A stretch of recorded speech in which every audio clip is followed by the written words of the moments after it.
This is Orange Nation Overtime with Steve Infanti and Paulie Scibilia. Welcome into Orange Nation Overtime, everyone, alongside Paulie Scibilia. I'm Steve Infanti. It is a Wednesday edition of our show, and man, we just watched England come back, beat Congo 2-1. So exciting. It was. I'm out of breath. Two second-half goals by England. You don't have World Cup fever, do you? No. I'll watch if America's playing. I'll watch tonight. I've been all in. I've really enjoyed the tournament, and the reason we bring it up, of course, U.S. back in action tonight against Bosnia and Herzegovina in the round of 32, the knockout round. Not fair that America has to play two countries, Steve. Yeah, difficult. Twice as difficult, right? They are going into this one favored. They're getting healthy. Christian Pulisic, by all accounts, is healthy, ready to go. They've got the home field advantage, the home crowd behind them. A lot of reasons to like the U.S. tonight. But with that being said, we've seen surprises to this point in the tournament, Paulie. Anything can happen. They got to go out. They got to take care of business. Please don't ask me keys to the game. Even after we had an interview, you still don't know what the keys to the game are? We did have Anthony DeBundo on for that reason. He's with The Ringer. He came on with us prior to the start of the World Cup to preview it. We had him on today to preview the USA's knockout round game tonight. Should they win, by the way, they would play again Monday against the winner of Belgium and Senegal. We led off Anthony by asking him what's impressed him the most so far about the Americans in this tournament. I think it's the cohesiveness and the energy of their press. And that has been a staple of Mauricio Pochettino teams throughout his managerial record at the club level. He has always been excellent at getting teams to organize, create, and just really terrorize teams with their ability to win the ball back high up the pitch. And if you go look at the Paraguay game and the Australia game, it's what creates that feeling of domination, of tilting the field on your opponent, of controlling the flow. And that's been really the most impressive thing about the Americans through the first two games that they played all their starters. You know, you look at the last game of the group stage, right? And it didn't matter, but it still would have been nice to at least earn a draw out of it. And they were, surprised there in the final moments. Is there any carryover to that? Even if it's subconscious, is there any sort of, negative vibe coming off that game, or is it over and done with and this team's moved on and they're good to go for tonight? Yeah, I mean, I think if there's a carryover effect, it's to the future where we look at the depth and we say, okay, the depth is still not really there. And because they started, only one player of the guys who will start tonight started in that game, Weston McKennie. He was fine, but I thought you saw a lot of the limitations of the backup defenders. And so, that was always the big case with the United States coming into the tournament. It was, we really like some of our key 5, 6, 7 guys. Do we trust any of their backups? The answer in the Turkey match was no. However, that doesn't really matter, I think, tonight. I think with the first team back in play, with the first team defense, with Tyler Adams, Chris Richards there breaking up play, they should be a much more stout defensive team than they were against Turkey. What can you tell us about this Bosnia and Herzegovina team that they're going to face in terms of strengths, weaknesses, style of play? What do U.S. fans need to know about this opponent? Yeah, the term "park the bus" is one colloquially used often in soccer, and I think it's pretty much what you can expect from Bosnia tonight. Now, they are battle-tested, right? They had to come through a European playoff. They beat Wales in a penalty shootout. They beat Italy with the help of a red card in a penalty shootout to get to this tournament. Then they went toe-to-toe with the host nation, Canada, got a set-piece goal and held on for a draw against them. So they have had some good results. But in terms of performances, in terms of style, it's a very defensive setup. It's a team that the U.S. has vastly superior athleticism to. And really Bosnia's biggest edge and biggest chance of winning this match is going to be scoring from set pieces. They've had 5 goals in this tournament. 1 was an own goal. 3 of the 4 they scored were from open play. From set pieces. So that's their path to attack. They're a tall team. They like to throw the ball in the box from corners and free kicks and try to win headers. It can be brutally effective in these tournaments. But the other thing I'll say, there's 32 teams that advance to this knockout stage. They finished 31st in expected goals created, which is a metric of the quality of chances you create. So this is not a good attacking team by any stretch. And I think the U.S. defense shouldn't have too many issues dealing with them. Is 2 goals enough to win tonight? Yes. If U.S. scores twice, you think they win this? They win this match? I think 2 is more than enough. Yes. Yeah. All right. So let's say that they advance. Let's look at the path in front of them. We know that Belgium, Senegal, the winner of that one would be next on Monday. realistically speaking, how far do you think the U.S. can advance? It's all going to depend on the draw. I think the one team that's kind of looming in the draw right now that you're like, is Spain, and that would be their most likely quarterfinal opponent. Everybody else in our section, I feel decent against. If they played Portugal, yes, they'd be an underdog. If Portugal got past Spain, probably means Portugal is playing a lot better than they have been so far. But Portugal has looked very pedestrian through the early part of the group stage. They were outplayed by Colombia. They settled for a 1-1 draw with DR Congo. It was only against Uzbekistan that we really saw what Portugal can be, and that's a pretty weak team. So if the U.S. drew Portugal or Croatia or Austria, you'd feel pretty good about their chances of winning that quarterfinal match. But if they drew Spain, that's where you're looking at like a different class of opponent, a situation where their plan to press and possess the ball under Pochettino's style, it works against a lot of teams. Spain is a much better version of what the U.S.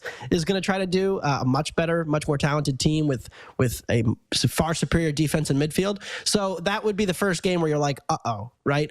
Even in the round of 16, Belgium and Senegal. Belgium have been very up and down throughout this tournament. Senegal have changed their lineup a few times. They're trying to figure out what their best 11 is. I think those games with home field advantage, you'd probably make the U.S. a slight favorite. But those are the first true test games where you're playing a team with legitimately great attackers in a game that matters. I do want to ask you about Christian Pulisic. He, was injured prior to the World Cup and then left early in that first match. We didn't see him in the second match, and then we saw him a little bit in the third match. And I realized there was a small sample size in that third match. Do you feel like, based on what you saw, do you think he's healthy? Do you think he's 100% for this match tonight? It's funny. I thought that was actually the most important thing that happened in the game against Turkey. At the end of the day, lose, win, draw. They had fun. It was a fun match. They lost at the end. That stunk. But I thought the most important thing was that Christian Pulisic came in, played 30 minutes, looked really lively, and then didn't get hurt. He looked fit. And, we were a little concerned that maybe he was more injured than they were letting on. When he doesn't play against Australia, you're saying, okay, are they being precautionary or is it more serious than we thought? And I think the performance against Turkey, where he looked completely healthy and was in behind over and over again, signals to me that he is healthy, that he's ready to go and ready to play a full 120 if need be tonight, hopefully only 90, and he's ready to go. So I think that was actually the most important development of the game against Turkey, is that the U.S.'s most important and best player was healthy. All right, let's look big picture at the teams in this tournament. We're approaching the midway mark of the knockout round. It looks like I'm not a soccer expert, but it looks to me like France is the favorite. Who do you kind of put? Is France in its own tier, or is Argentina in the same tier as France? It's really interesting. I think from a betting perspective, the odds makers are going to make France the favorite. France. The draw opened up for them in a pretty sizable way here, with Germany losing to Paraguay. As much as Germany was kind of inconsistent this tournament, it's still Germany. They're a vastly superior team to Paraguay in terms of talent and ability to beat France. So I think they get a break there, right? France is going to have to deal with some heat. That's a big concern for them. The next couple matches, they're playing in Philly on Saturday. It's going to be 100 degrees. Then they're probably playing in Boston in the quarterfinals. It's going to be 90 degrees. So you have to navigate some difficult conditions, and maybe they wear down a bit as the tournament goes on. There is no question, though, in terms of ceiling, that France has the highest ceiling of the teams in this field. I'm not even sure it's a debate. And I think I've always felt that way. But the question is, the French defense and midfield has not yet played a team who can settle possession, keep the ball, who can press it all, who can kind of have the structures. And they're not going to in the next round either. So it's not going to be Paraguay that tests them. Morocco can a little, but I think it won't really be until they played a Spain, Argentina, or England that you really saw a team that can keep the ball against France. Because if you let France have the ball, their attackers are way too good, and they are going to eventually score enough goals to win. And that might be the case anyway. But I think there is a team, there's a Spain, there's an England, there's an Argentina, who can press, who can keep the ball, who can kind of expose the fact that France is a little light in midfield. So I think, Argentina, if they played in the final against France, I think they'd be an underdog, but I don't think they'd be a meaningful one. And I feel the same way about Spain in the semifinals if that ends up being the case. If England goes out here, though, it does set up a very interesting kind of dichotomy where you have all the European giants on one half of the bracket, Spain, France, Portugal, all on one half. And then the other half is Brazil, Colombia, Argentina, Mexico. So basically all of the, Central and South American teams. So it could be an interesting dichotomy setting up for a potential final. You mentioned a moment ago, you said from a betting perspective. So from a betting perspective, Anthony, is there anything you like, future bets-wise with this tournament right now? Yeah, I still think Colombia is underrated. I like them to win that group against Portugal. They were the only underdog to pull an upset in the group stage to win their group, and they did it over Portugal. And I just think that this team, I mean, we've seen them at the international level. They failed to qualify for the last World Cup. It was like a big kind of like, what is going on? Let's take stock here. Let's reboot. Then they went on an unbeaten run, 28 matches in a row where they didn't lose. And in South America, that's a pretty big feat because that qualifying is tough. I mean, you're playing a lot of tough teams, Brazil, Argentina, Uruguay, on the road against Bolivia and Ecuador. And they didn't lose any games until the Copa America final, where they lost 1-0 in extra time to Argentina in a game that was pretty even for most of it. So I think Colombia, to me, right, they get Ghana on Friday. They'll be heavy favorites there. Then they're going to play Switzerland. I think they're more talented than them. And then they probably get Argentina again in the quarters. And I think they're very comfortable and experienced playing against Argentina. I don't think there's any fear there. There's a lot of familiarity. So it wouldn't surprise me if you found Colombia making a deep run in this tournament. I think there's good odds on them to make the quarters, semifinals. I don't know if they can win it. It's pretty tough to beat like Argentina, Brazil, and France and Spain all in a row. But I do think that they're live to make a run. We've seen a couple of thrilling matches go into PKs here in the knockout stage, and we were talking about the Germany, Netherlands, the fact that both of them, go down in PKs. What do you make of that as a way of ending, a World Cup match? Do you think there's a better alternative, or are you good with PKs ending a match? It's funny. The scenario that I like the most to fix this is it's not that you need to fix penalties, it's you need to fix extra time. Because those two matches, especially Morocco-Netherlands, there was only 2 box touches and 1 shot attempt in the entire 30 minutes of Netherlands-Morocco, right? So you just have like a dead game where nobody wants to lose, everybody's taking no risk. It's like, we're just going to sit and hope that we don't lose, and then we'll take our chances with the shootout. Because if you lose in a shootout, it's like, that's kind of what, that's how it goes. It's a coin flip.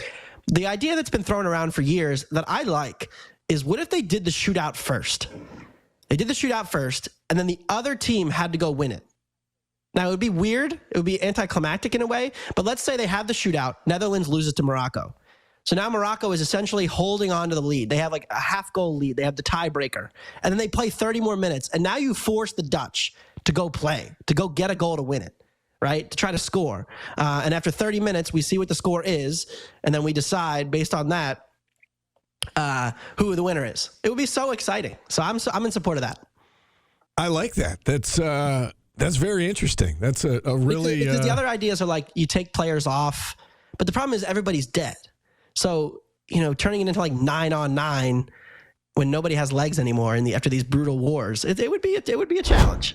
Do you at least know who the best player is on the U.S.? No, but I do know, Steve, that 2 goals will be enough. He did say that. If they get it.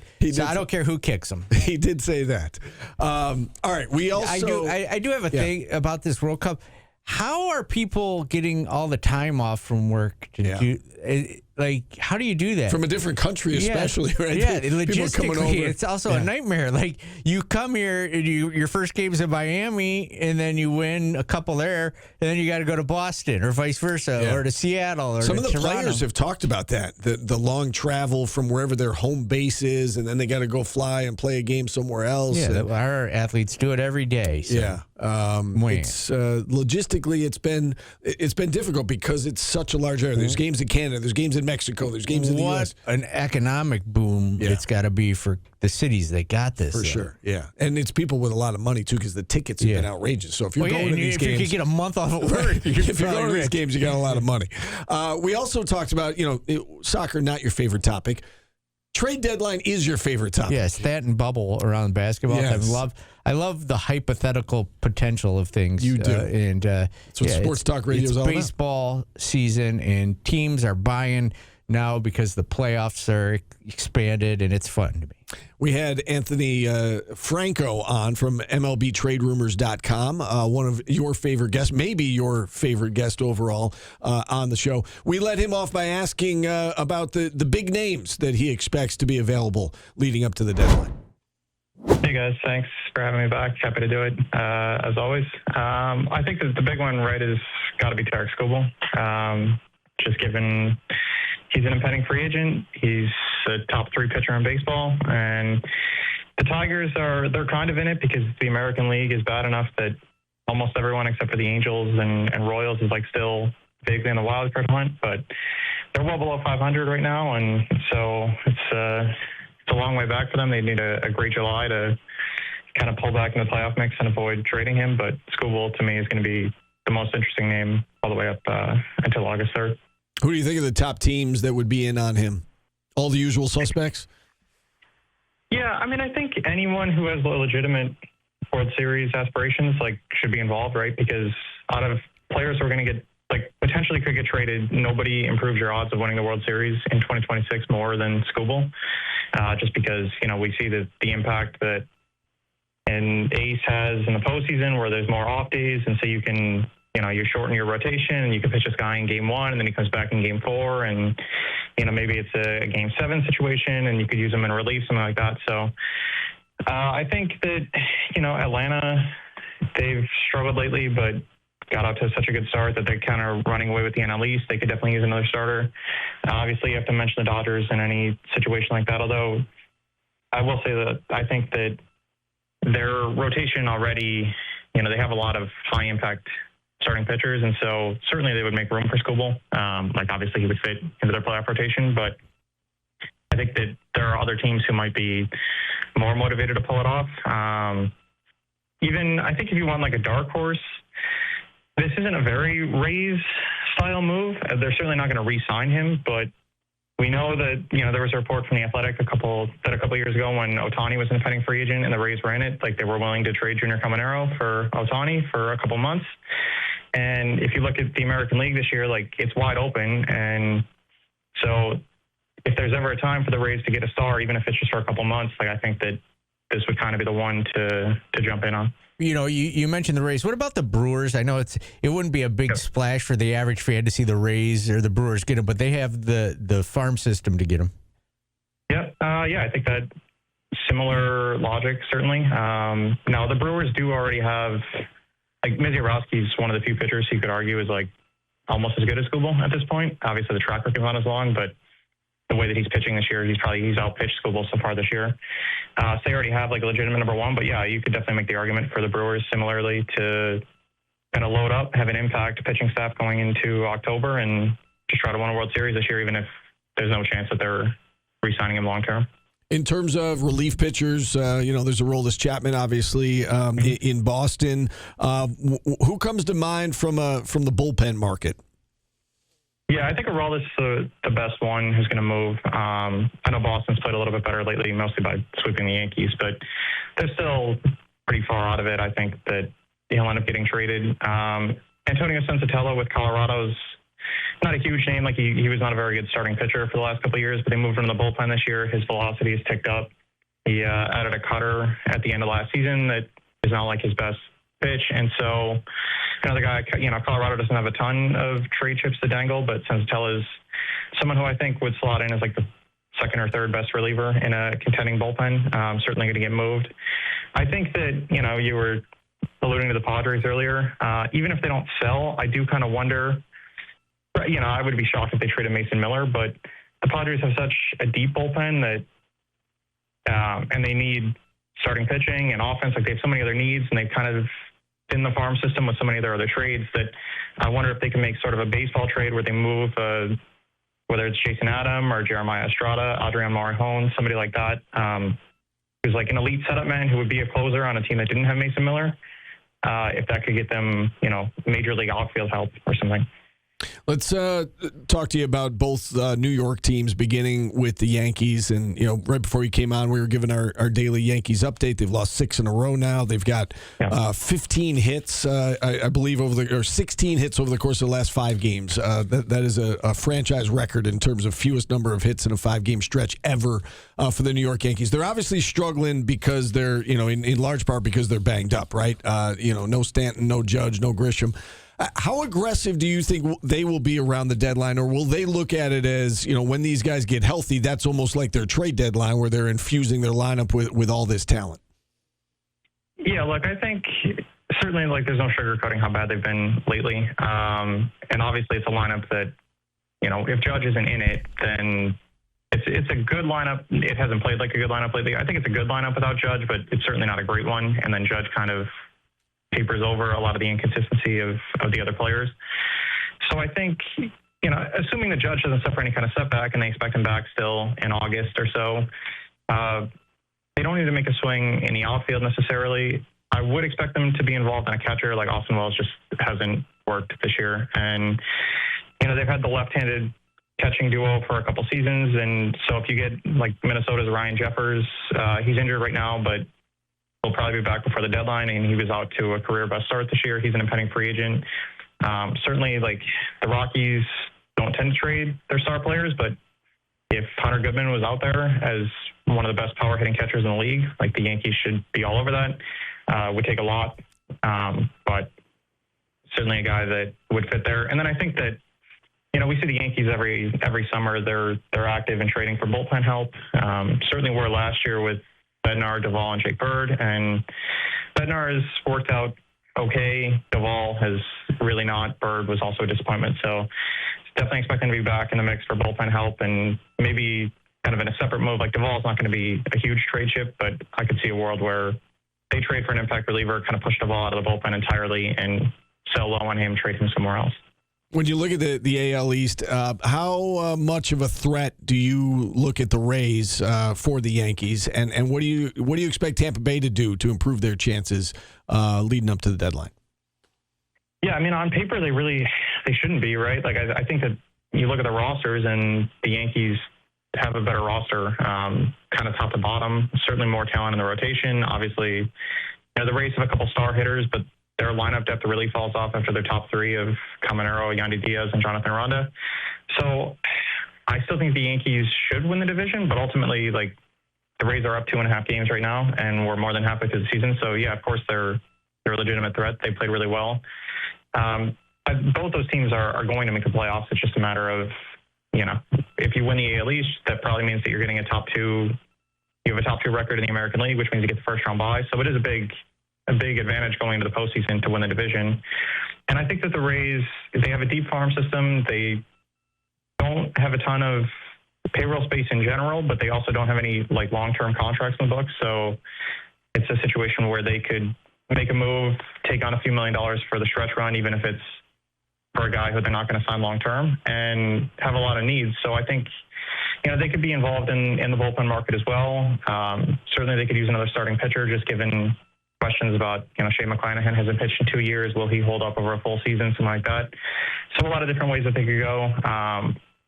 If the Nationals trade C.J. Abrams, which I don't think they will, but if they put C.J. Abrams out there, given the way that he's playing, the Rays' middle infield needs, and the amount of talent that the Rays have in the farm system just kind of perpetually, it would make a lot of sense for them to consolidate and try to make a run at Abrams too. How about the Mets? Obviously seem like sellers. Who outside of Freddie Peralta, though, do you see maybe being on the move from the Mets? Yeah, it's tough because for the most part, like the Mets are not playing well because they have guys signed to above market contracts. And so those are not ones that are going to be in high demand for other teams. Freddie's the obvious one, as you mentioned. I think that a lot of their relievers, like the one area of the team that they've actually has kind of held its own is the bullpen. And so you got a guy like Luke Weaver's pitching really well. He's signed for next year. I wonder about him. Even like an under-the-radar reliever like a Oscar Brazaban. Every year we kind of see in a bullpen arm or two who are not high-impact names, but they're not making any money. They're under arbitration control for a couple seasons as Brazaban is. They're pitching well. And Brazaban's old enough that I think that the Mets would probably be willing to sell high there. So I could see him as a kind of sneaky trade chip. You got AJ Minter and Brooks Raley as like just capable veteran lefties who can move. But I think it'll be mostly the bullpen and Freddie. Obviously, if they could find anyone to take any money on Senga, they'd be happy to do that. Beyond that, like most of the lineup, I think you could make an argument that they should listen on Bichette, just given the possibility that he opts out. But it's another one where a lot of those contracts they have are just bloated and they're not easy to move. Is there any chance Mike Trout gets moved with the new GM coming in, or any chance he goes anywhere else? I'd be stunned. I think he would have to force his way out ultimately, and just over and over, he's had that kind of opportunity where to make more of a stink about it, and has every time kind of maintained, like, no, I'd rather stay with the Angels.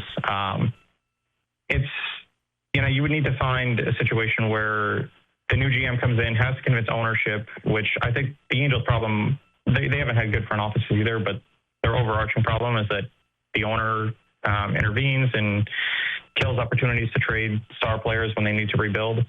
And so you would need to convince ownership to be willing to listen on Trout to begin with, and you would need Trout to have a lot more urgency to move because he has the full no trade protection, which he hasn't shown. So I think that the only way that it would really happen is if Trout comes out publicly and says, hey, I want to be traded, and kind of forces the team's hand, which, just given his personality and the fact that he's had ample opportunities to do so over years of losing and hasn't done it, I would be really surprised. I'll ask you my Padres question and then an overall baseball one. You mentioned the Padres bullpen. They also, could you see them getting rid of, or could they get anything for their lower end guys? Because they're good too. Yuki Matsui, Yoandy Peralta. Yeah, they're interesting. I think that they're making a little bit more money, and so there would be demand for them on the trade front. I don't know that they would get like an everyday outfielder for either of those guys. One you didn't mention, who I think could be a kind of sneakier trade chip for them, is Bradley Rodriguez, who's a rookie, has pitched well, but because of how many veteran arms the Padres have at the back end, like, Rodriguez is mostly in low leverage situations, so not really through any fault of his own. It's just he's not going to take the eighth inning from a Jason Adam or something like that. But I do kind of wonder if you get a team like maybe the Nationals or something. The White Sox are kind of in this boat too, where they're hanging around the mix, probably unexpectedly, could use a young bullpen arm to kind of plug back in there, and maybe they have a veteran outfit that they're willing to kind of put on the market and see if Bradley's available. Just to get back to your Padres for a second, Paulie, what do you expect San Diego to do leading up to the deadline? I think it's going to be what he was saying. It's going to be a mix of buying and selling. I think they have to sell. They have to get younger. Yeah. They're old. Right. The window is closing, as you've said. Yes. National Creative Ice Cream Day, Steve. So if you're going to have ice cream today, nothing you would like, all right? Be creative. Go out and get one that you wouldn't normally get. Think outside the box? Yeah. Okay. Like apple. Oh, I love apple things.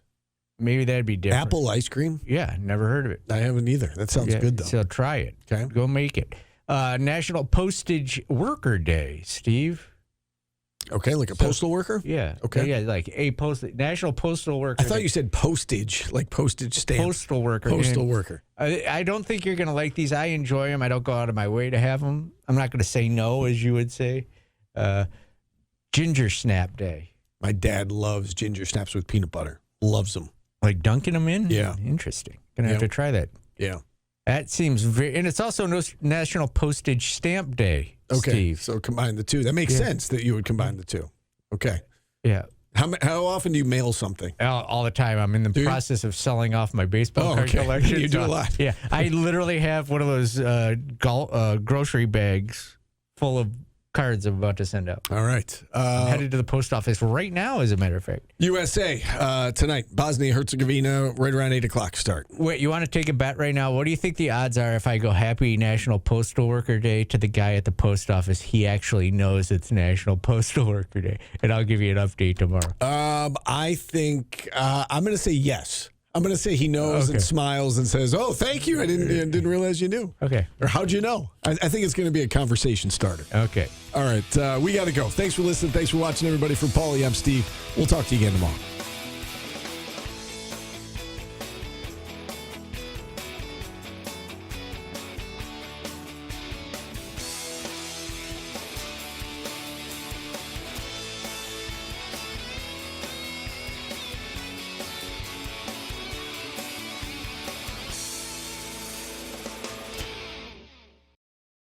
Download the WSYR Plus app on your TV to stream News Channel 9 for free. Just go to your smart TV, search WSYR Plus in the App Store, and download to start streaming today.